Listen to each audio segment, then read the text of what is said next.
It was supposed to be a normal Monday morning. The main character, a hardworking man named Armin, ironed his shirt carefully and tied his tie the way he always did. He looked into the mirror, trying to convince himself that today would be better. He had been working at the company for almost 8 years. He was loyal, punctual, and always ready to help others. For him, his office was more than just a place of work. It was where he had given his best years, his energy, and his trust. But as soon as he stepped into the office building, something felt wrong. The lobby, usually filled with warm greetings and friendly smiles, was strangely silent. When people did look at him, they quickly turned away, hiding smirks behind their hands. Some whispered as he walked past, their voices low but sharp enough for him to sense mockery. Armin frowned. "What's going on? Why are they looking at me like this?" he thought. He took the elevator to his floor. The doors opened, and that's when he heard it, soft laughter. Not the casual kind, not the friendly kind, but the cruel type that cuts through the heart. His colleagues, the same people he had shared lunch breaks with, the same ones he had helped on tight deadlines, were laughing. He walked past their desks. Fake smiles appeared on their faces, but their eyes were different. Cold. Mocking. Someone whispered behind him, "There he is. Can you believe it?" Another one chuckled, "Unbelievable." After all this time, Armin's heart began to race. His palms grew sweaty, but he forced himself to walk straight. He kept telling himself that maybe it was just his imagination. Maybe he was overthinking. But then his phone buzzed. It was an email from the HR department. "Please come to the office immediately." His stomach dropped. As he walked toward HR, the whispers grew louder. He could almost feel eyes piercing his back, waiting for him to fall. The hallway seemed longer than usual, every step echoing with his own fear. When he entered the HR office, 2 people were already waiting for him. The HR manager, a woman with a cold expression, and his boss, Mr. Raymond, a man Armin had respected for years. But today, Raymond's face wasn't warm. It was harsh, filled with something Armin couldn't understand. "Please sit down," the HR manager said in a flat voice. Armin sat, his heart pounding. "Armin," she began, "we've received serious complaints against you. There is evidence that you have been leaking company information to competitors." The words hit him like a storm. He froze. His mouth went dry. "What?" he whispered. Mr. Raymond leaned forward. "Don't deny it. We have emails, Armin. Documents. Proof that you betrayed this company." Armin's mind spun. He had never done anything like that. He had never even thought of it. His entire career was built on honesty. "This is a mistake," he said quickly. "I never leaked anything. I don't even know what you're talking about." The HR manager looked unimpressed. "The decision has been made. You are terminated effective immediately." Armin's world collapsed. He tried to explain, to defend himself, but they didn't listen. His voice shook, his hands trembled, and no matter how much he begged, their faces remained hard and cold. Then came the final blow. A security guard entered the room. "Escort him out," the HR manager ordered. Armin's chest tightened. He stood up, his legs weak, as the guard motioned him toward the door. He felt like a criminal, dragged out of the place where he had poured his soul for years. The walk back through the office was a nightmare. His colleagues stood up, watching, whispering, and laughing. Some pretended to look shocked, but their smirks gave them away. One of them, a man he had once helped finish an important project, whispered loudly enough for everyone to hear, "Guess honesty doesn't pay after all." Laughter followed. Armin's face burned. His throat ached. He wanted to shout, to scream that he was innocent, but his voice was trapped. Tears threatened to spill, but he forced them back. He would not let them see him broken. As he stepped out of the building into the harsh sunlight, the laughter still echoed in his ears. His entire body shook with humiliation. People he had trusted had turned into enemies. The place he had called his second home had thrown him out like garbage. For a long moment he just stood there, staring at the glass doors of the office. Behind those doors, life continued as if he had never existed. Behind those doors, people were still laughing, celebrating his downfall. But deep inside him, something shifted. He clenched his fists. His eyes hardened. They think this is the end for me, he thought. They think they can laugh and forget me. But they're wrong. This is not the end. This is only the beginning. He walked away slowly, his steps heavy but filled with determination. He didn't know how, he didn't know when, but one thing was clear in his heart. They would regret every single laugh. Armin walked home that day like a man carrying a mountain on his shoulders. Every step felt heavier than the last. The afternoon sun burned his skin, but inside, he felt cold, empty, and broken. His briefcase, once filled with pride, now felt like a useless box. He kept hearing the laughter, the whispers, the cruel words of his coworkers echoing in his head. Guess honesty doesn't pay. That line replayed again and again like a knife stabbing him repeatedly. He tried to shake it off, but it stayed, digging deeper. When he finally reached his small apartment, he closed the door behind him and collapsed into the chair. For a long time he just sat there, staring at the wall. The silence was loud, pressing on his ears, making him feel trapped. His phone buzzed with messages, and when he opened them, his heart sank further. Some were from old friends. Heard what happened. Didn't expect that from you. Another said, you should have been more careful. None of them asked if he was okay. None of them believed him. The people he thought were his friends were now treating him like he was guilty. The worst came when his neighbor, an older man who often saw him leaving for work every morning, stopped him in the hallway later that evening. Heard you lost your job, the neighbor said with a fake smile. Must have done something serious to be thrown out like that. His tone was sharp, almost mocking. Armin couldn't even respond. He just nodded and walked away, his heart breaking piece by piece. Nights became unbearable. He lay in bed, eyes open, staring at the ceiling, replaying every detail. He thought of his years of loyalty, the late nights in the office, the times he skipped family gatherings just to meet deadlines. And for what? For laughter, for humiliation, for betrayal. He would whisper into the darkness. Why me? Why did they do this to me? I gave them everything. His voice would crack, but there was no answer. The days dragged on, and soon the financial pressure began.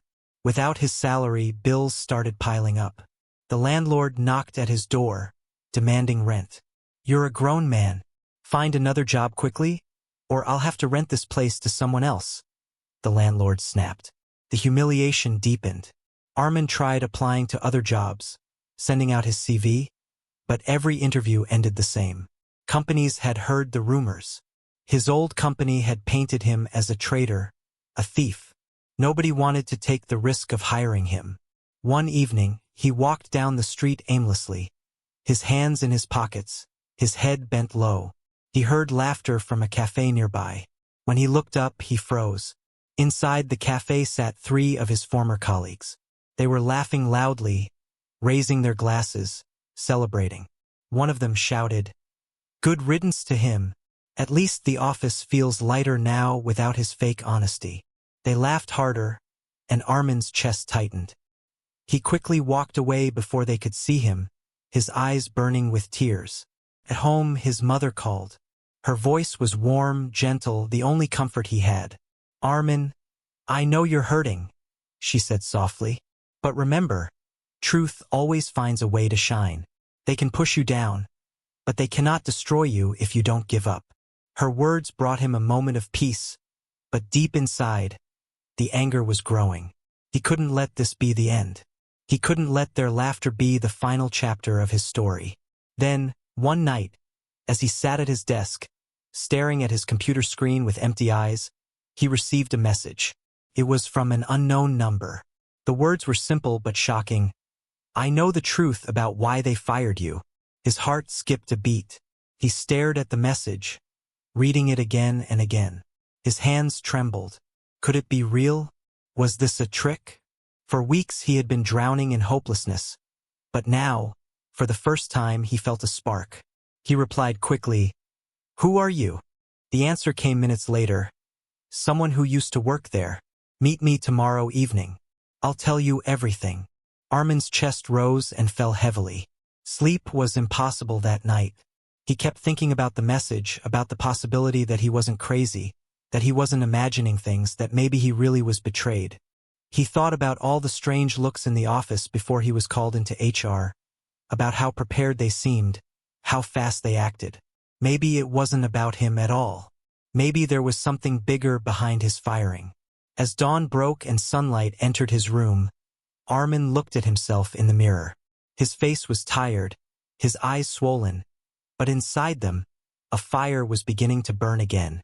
The pain was still there, the humiliation still heavy, but now there was also a new feeling. A sharp, quiet anger mixed with determination. For the first time since the fall, he felt a reason to stand. He whispered to his reflection, his voice low but filled with strength. "If there is truth, I will find it. And when I do, they will pay for every laugh." The day had come when rock bottom would no longer hold him. Something was about to change. The next evening, Armin waited in a quiet tea shop at the corner of the city.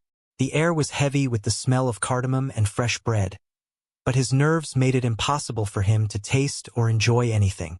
His hands tapped on the wooden table, restless, impatient, scared. He kept glancing at the door, wondering who would walk in, wondering if he was being tricked, wondering if this meeting would be another humiliation. But when the door finally opened, a man in his late 30s stepped in. His face was half hidden under a cap. His shoulders hunched as if he carried secrets too heavy for him. He walked straight to Armin's table and sat down without greeting. For a moment, they just stared at each other. The stranger's eyes were tired, full of guilt. Finally, he whispered, "You don't remember me, do you? I'm Khalid. I used to work in the finance department, 3 floors below yours."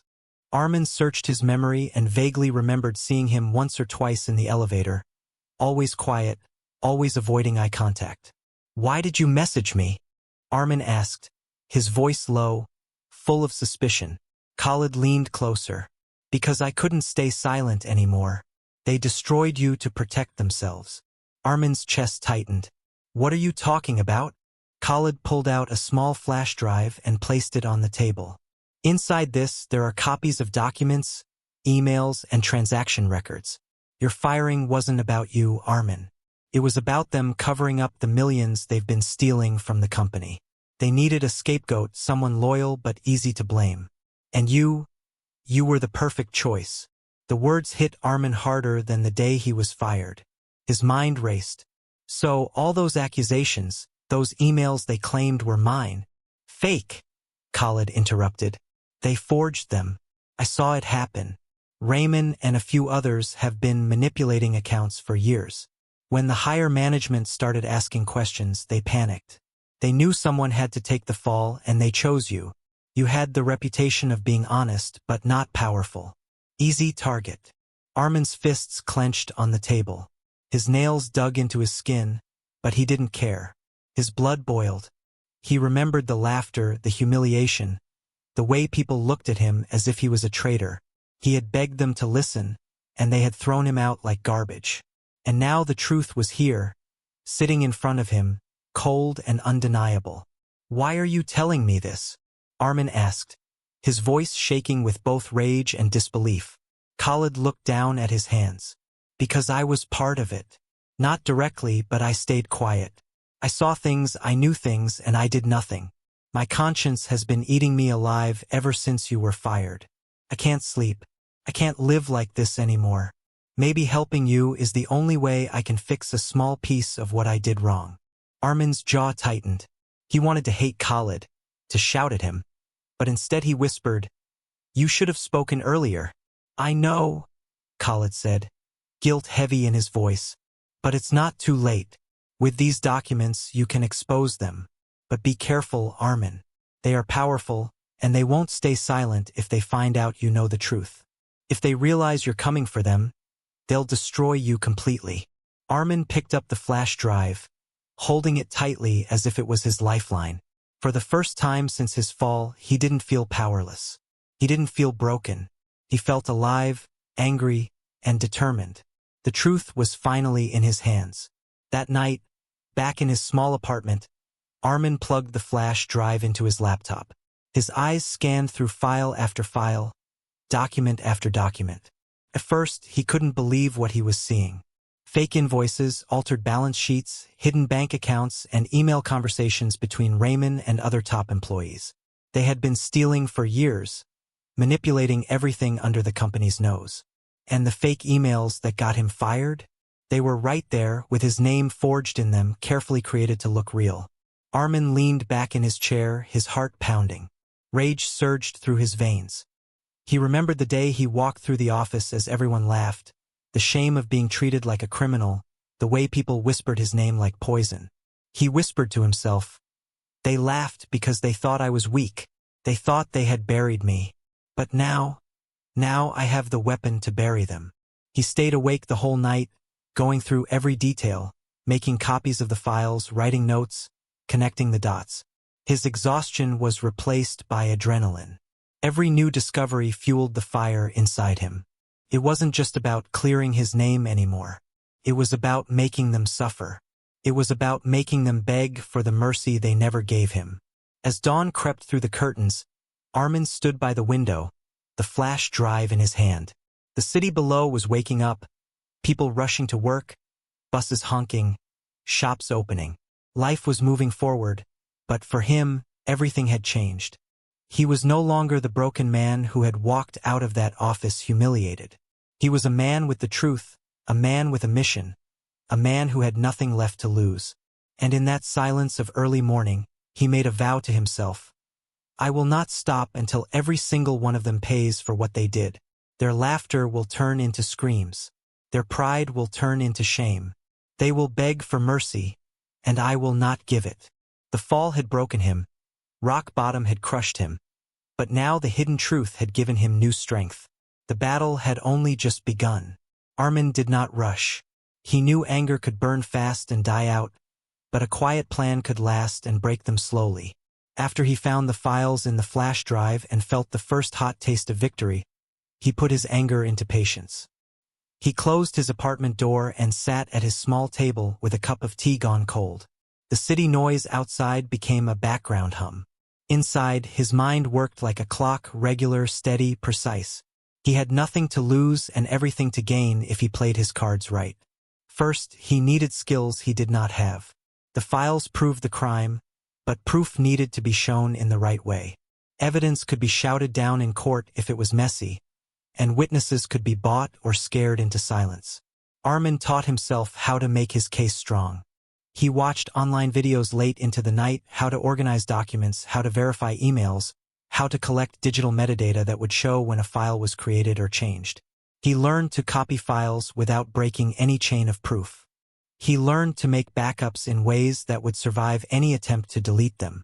Each small skill felt like a brick added to his wall of safety. He practiced writing calm, clear reports. He turned emotional notes into clean statements. He wrote down dates, times, names, and connections.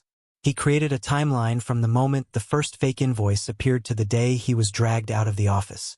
He placed each document on that timeline like a piece of a puzzle.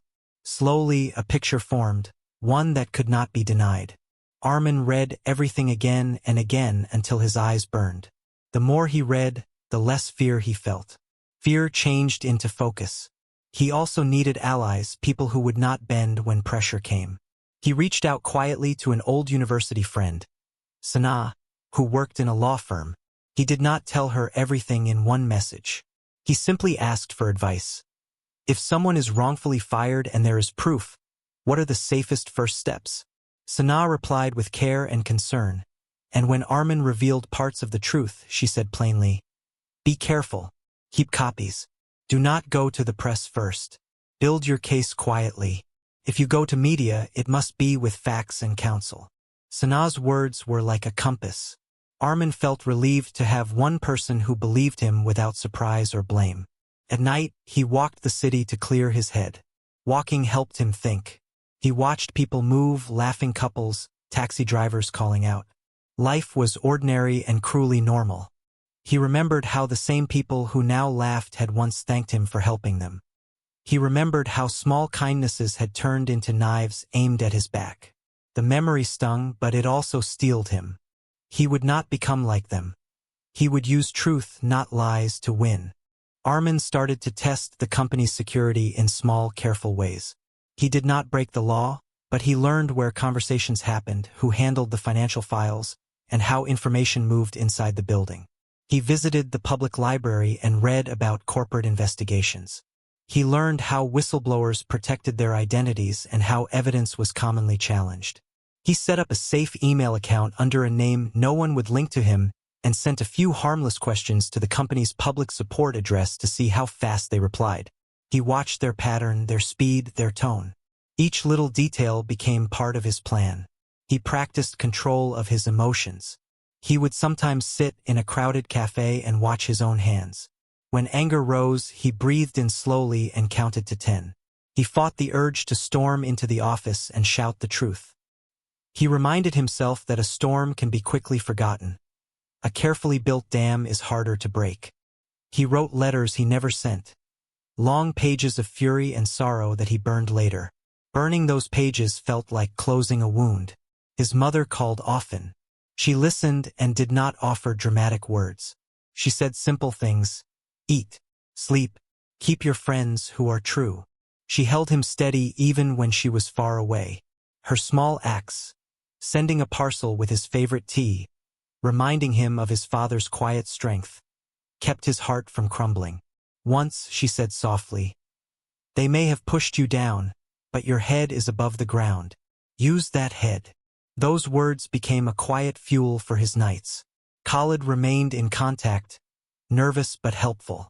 Khalid gave Armin small leads, names of people who feared the boss, dates when strange transfers happened, moments when Raymond had left early with a briefcase.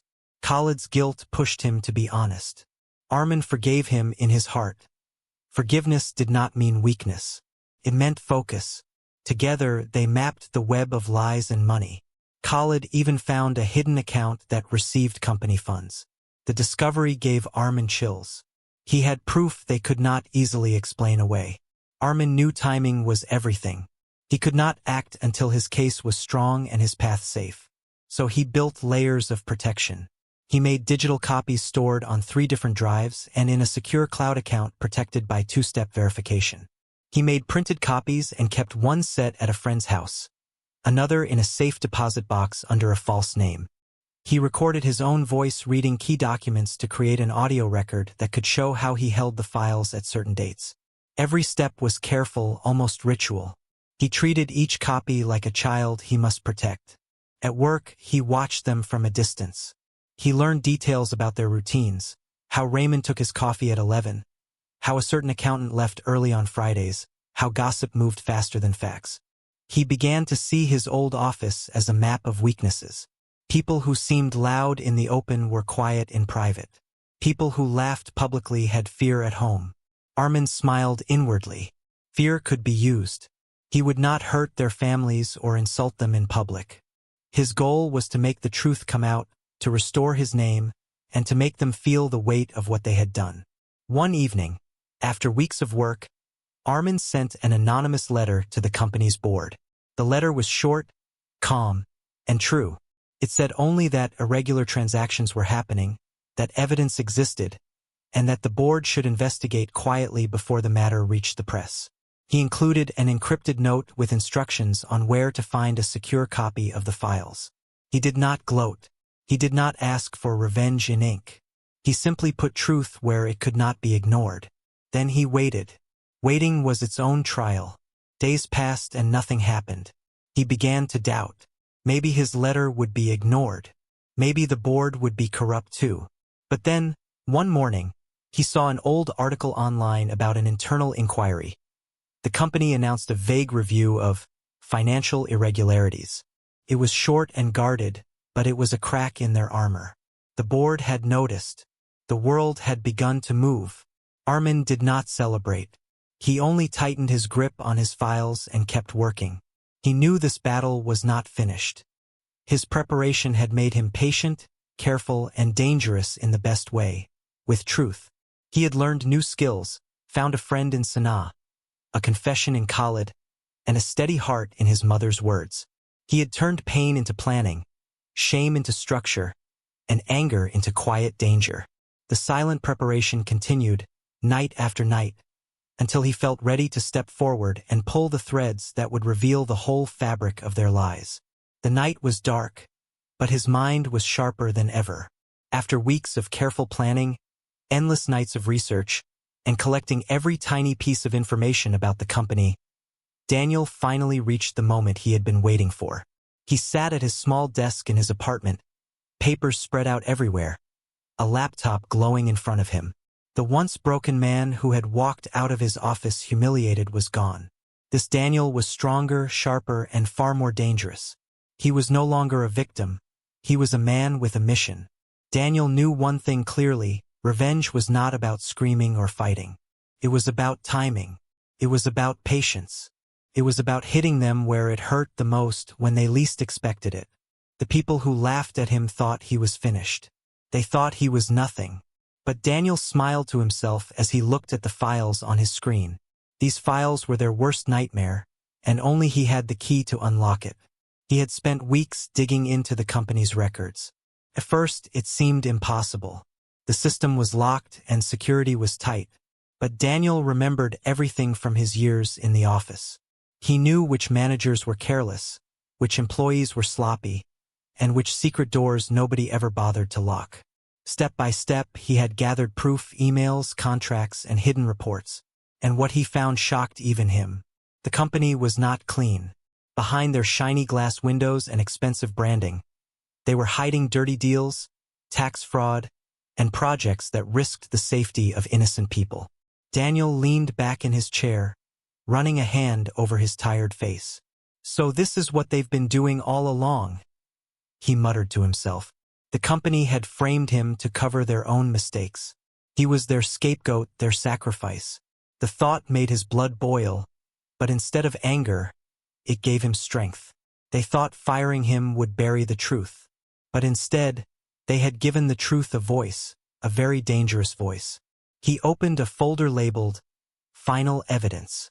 Inside, there were hundreds of files. Some showed how managers like Victor signed false numbers to make profits look bigger. Others showed secret payments made to silence whistleblowers. And some even exposed the director himself, hiding millions in offshore accounts. Daniel smiled for the first time in months. If the world sees this, they won't just lose their jobs. They'll lose everything. But Daniel didn't rush. No, rushing would ruin everything. Revenge wasn't about a quick win. It was about a perfect strike. He needed the right moment, the right stage, and the right audience. And until that moment came, he had to keep playing the quiet game. He had to let them believe he was still broken, still defeated, still crawling in the shadows. That way, when the storm finally arrived, they would never see it coming. Meanwhile, in the company, things were not as perfect as they appeared. Victor had grown arrogant after Daniel's exit. He walked around the office like a king, boasting about how easy it was to get rid of the weak ones.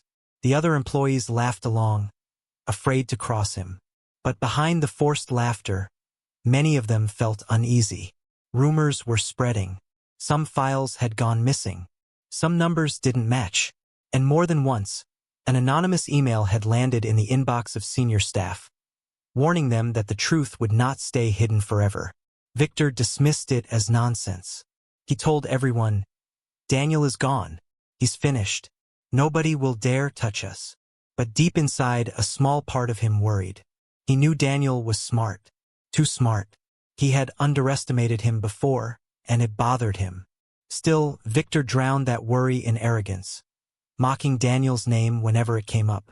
Daniel, on the other hand, waited patiently. He wasn't ready to attack yet.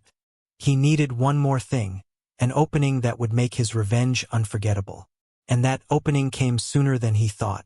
One evening, as Daniel scrolled through the news, he saw an article, Company X to host Grand Annual Gala next month. The article described the event as the biggest of the year. All the managers, investors, and even government officials would be there. Cameras, reporters, and media outlets from all over the city would cover it live. It was the perfect stage, the moment he had been waiting for. Daniel's eyes lit up with determination. This was it. At the gala, the company would stand on stage, boasting about success, pretending to be flawless.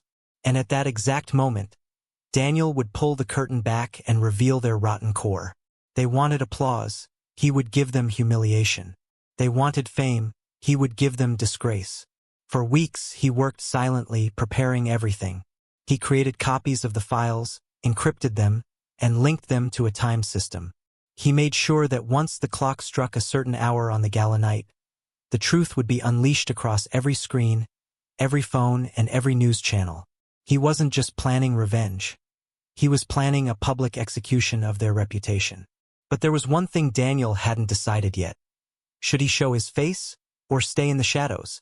Part of him wanted to walk into that gala, look into Victor's eyes, and watch him crumble. Another part of him wanted to stay anonymous, letting them suffer in confusion, never knowing who destroyed them. He hadn't chosen yet, but he knew one thing: no matter what, they would beg for mercy. The night before the gala, Daniel stood by his window, looking out at the city lights. His heart raced with anticipation. Tomorrow, everything would change. Tomorrow, the same people who laughed at him would cry. The same people who mocked him would tremble. And the same people who threw him out like trash would learn the cost of underestimating him. The clock ticked closer to midnight, and Daniel whispered to himself, "They wanted a show. I'll give them one they'll never forget." The trap was ready. The game was about to end. And for the first time, Daniel wasn't afraid of what tomorrow would bring. He was excited. The Grand Hotel glowed like a palace that night. Expensive cars lined up at the entrance, cameras flashed, and a red carpet stretched into the glittering hall. Inside, crystal chandeliers sparkled above. Tables were dressed in white silk, and every corner smelled of luxury. It was the company's annual gala. The night they bragged about profits, charmed investors, and pretended to be the most successful empire in the city. Everyone important was there. Shareholders in tuxedos, politicians in suits, journalists with cameras ready.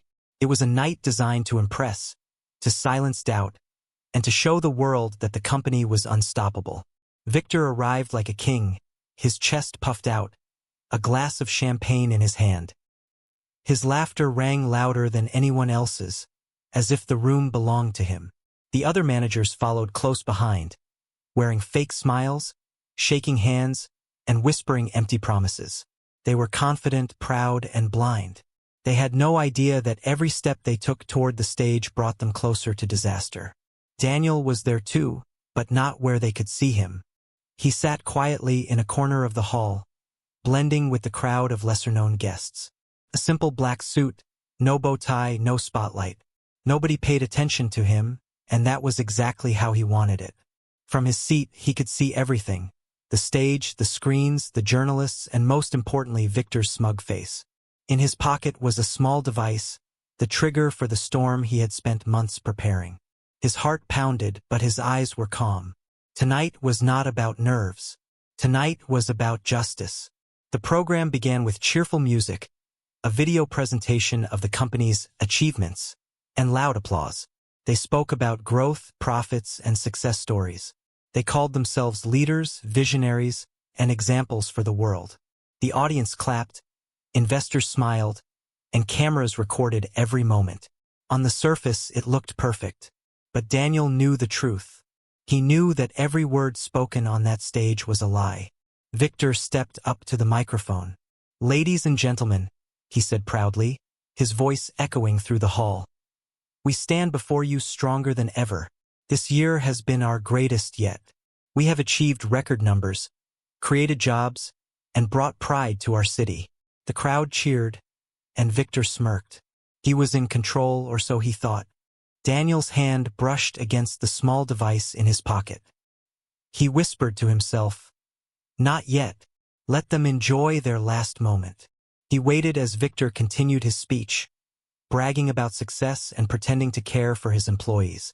Daniel's mind replayed the day he was dragged out of this same company like a criminal. He remembered the laughter, the whispers, the humiliation. That memory gave him strength. Tonight he would rewrite the ending. Finally, the moment came. Victor lifted his glass and said, "To the future!" The hall roared with applause, Glasses clinked, and smiles spread across faces. That was the moment Daniel pressed the button. At first, nothing seemed unusual. The screens behind the stage flickered for a second, as if it was a technical glitch. People ignored it. But then, instead of the company logo, an email appeared. The subject line read, "Hidden Truth, Fraud and Lies." The room fell silent. The screen changed again, this time showing spreadsheets with fake numbers, contracts signed under false names, and evidence of secret payments. The audience gasped. Whispers spread like fire. The managers froze.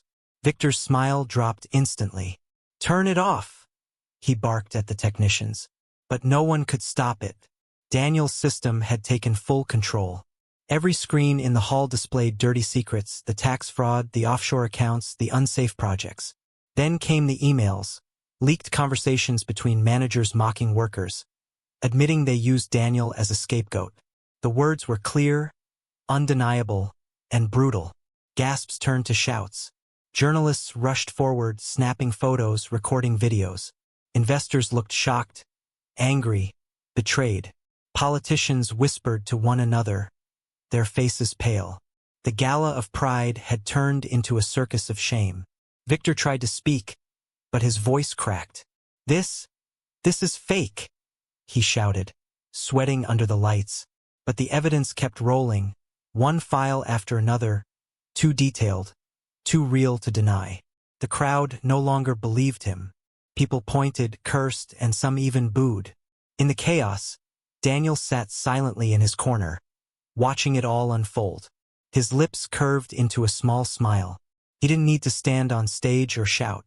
The truth was doing the work for him.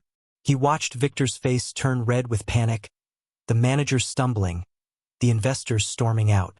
Every second was sweet justice. But Daniel wasn't done yet. The final file appeared on the screen.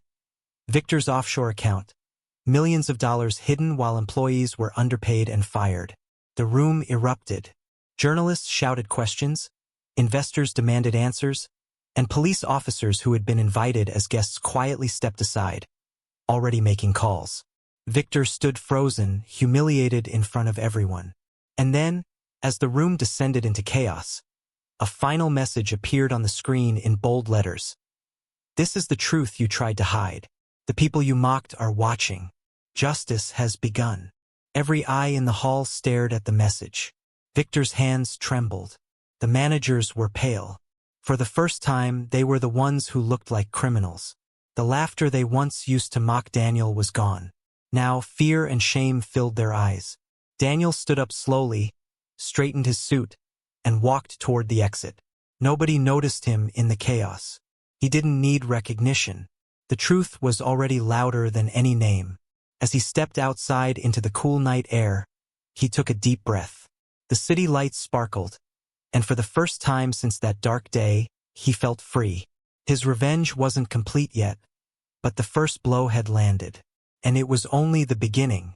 The night of the gala ended in chaos, but the storm had only just begun. By the next morning, the city woke up to headlines that screamed betrayal.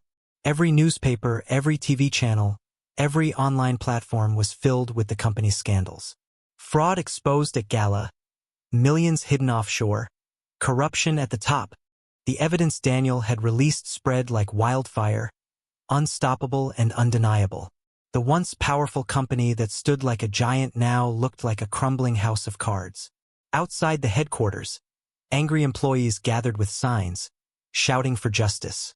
Many had lost jobs unfairly, some had been underpaid for years, and now they knew why. Investors pulled out instantly, withdrawing funds and demanding answers. Government officials announced immediate investigations. Police raided offices, seizing files, arresting minor managers who tried to flee. Everything Daniel had uncovered was tearing the company apart piece by piece. Inside his apartment, Daniel watched it all unfold on the television. He sat on his worn-out couch, sipping a cup of coffee, calm as the world buzzed with noise. His name was never mentioned. No one knew who had triggered the exposure. But Daniel didn't care. He didn't want fame.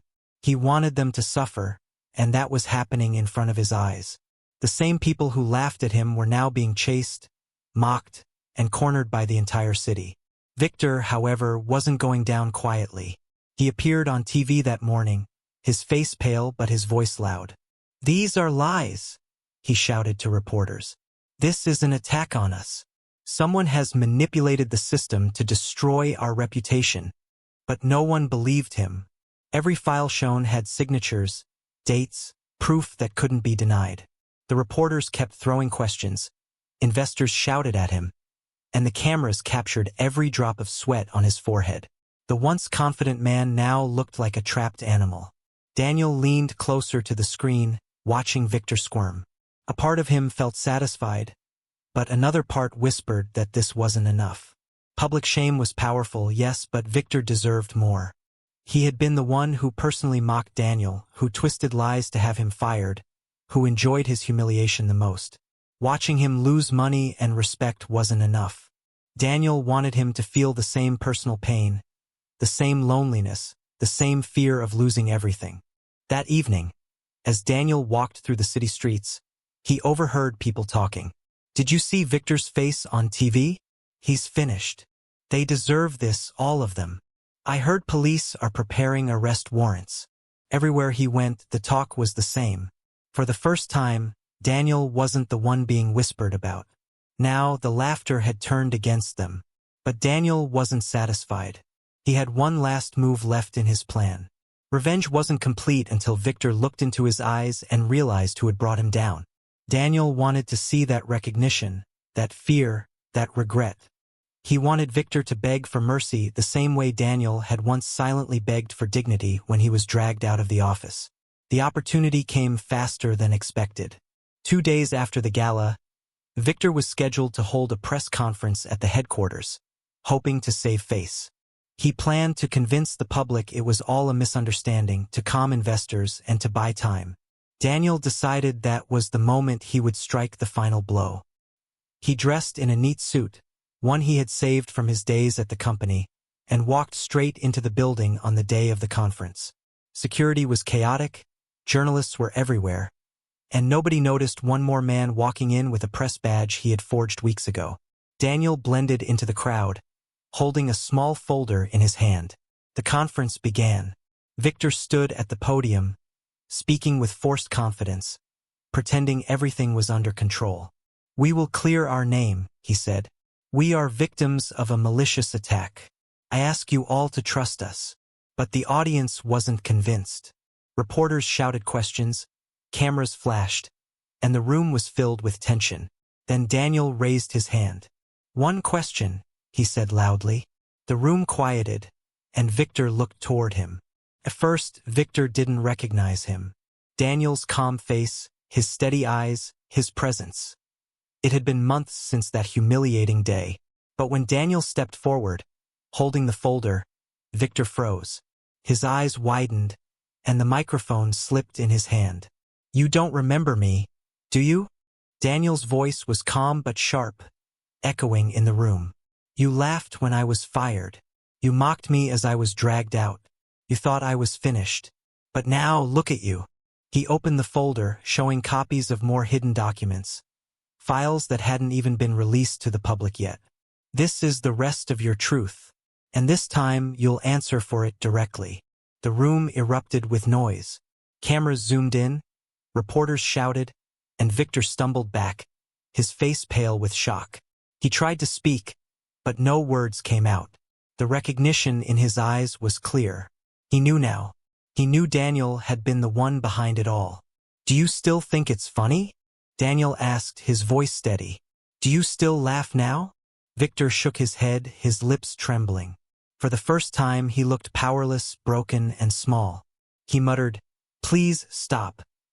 But the microphones caught his words, and the crowd heard them. The once proud man who mocked others was now begging in front of everyone.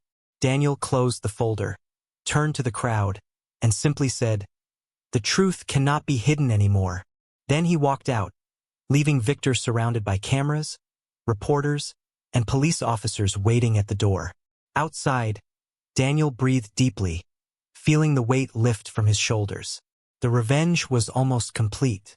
The man who had laughed at him was now broken, and the world had seen it. But deep inside, Daniel knew one final chapter still remained, because true justice wasn't only about exposure. It was about closure, and that he was saving for the last act. The press conference ended in chaos.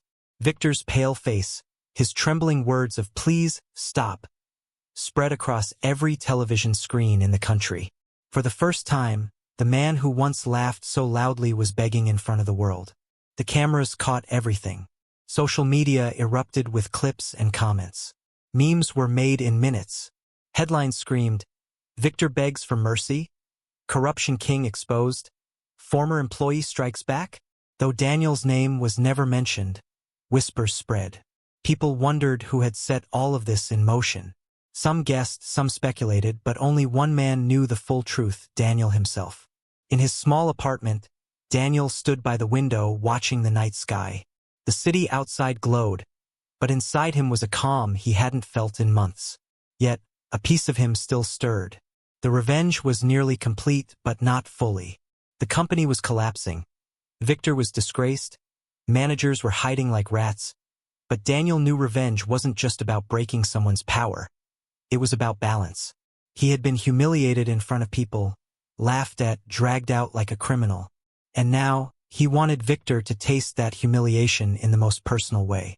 The next week was brutal for the company. Arrest warrants were issued, bank accounts frozen, and projects canceled. Investors demanded money back, while employees rushed to find new jobs before the company sank completely. Reporters camped outside Victor's mansion, waiting for any sign of him. Rumors spread that he had lost millions overnight, that his wife had left with their children, and that he was drowning in debt. The mighty man had fallen.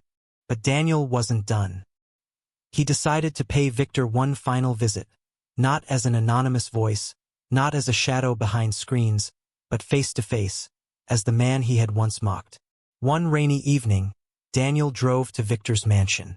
The gates were half open, the garden unkempt, lights dim inside. It no longer looked like the home of a powerful man. It looked like the shelter of someone defeated. Daniel parked outside and walked through the gate without hesitation. He knocked on the door.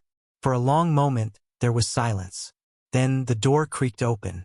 Victor stood there, unshaven, his eyes sunken, his clothes wrinkled. He looked nothing like the confident man Daniel remembered. He looked older, weaker, broken. Victor's eyes widened when he recognized him.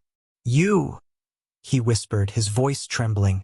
Daniel stepped inside without waiting for permission. The house smelled of dust and alcohol, empty bottles lying on the table. The once grand living room was dark, curtains closed.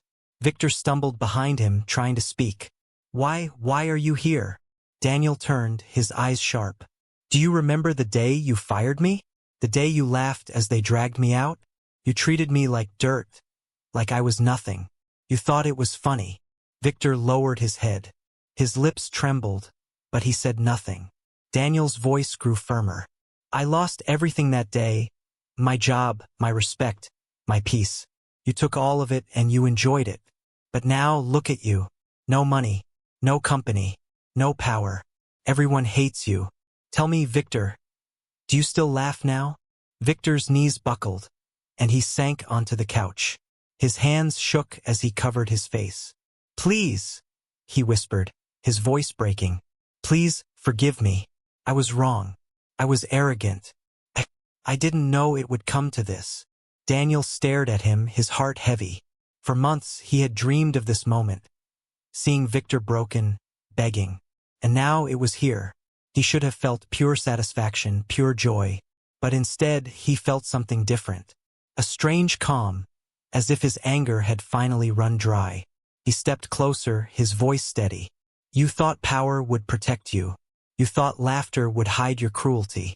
But power fades and laughter dies. Now you know what it feels like to lose everything." Victor lifted his tear-filled eyes. "Please, don't destroy me more. I have nothing left." Daniel looked at him for a long moment, then slowly leaned down. "No, Victor, you still have something left. You still have the memory of what you did. And that memory will haunt you every single day. That's your punishment. My revenge is not to kill you or hurt you. It's to make sure you live with the truth that you ruined yourself. Victor's lips trembled as silent tears fell down his face. He whispered, I regret it. Daniel straightened, his voice cold but final. Regret won't erase the pain you caused. Regret won't erase my humiliation. But it will follow you forever. And that's enough for me. With that, Daniel turned and walked out. The rain fell harder outside, but for him it felt cleansing. He stepped into the street, his suit wet but his heart light. For the first time since that terrible day, he felt free. He had taken back his dignity, his respect, and his peace. He had watched the mighty fall, and he had walked away stronger. As he disappeared into the night, Daniel whispered to himself, They laughed when I was fired, but now I walk away, and they're the ones begging. And with that, the circle was complete. The man who was once humiliated had risen, and those who mocked him were left broken, their laughter silenced forever. Like and subscribe for more videos.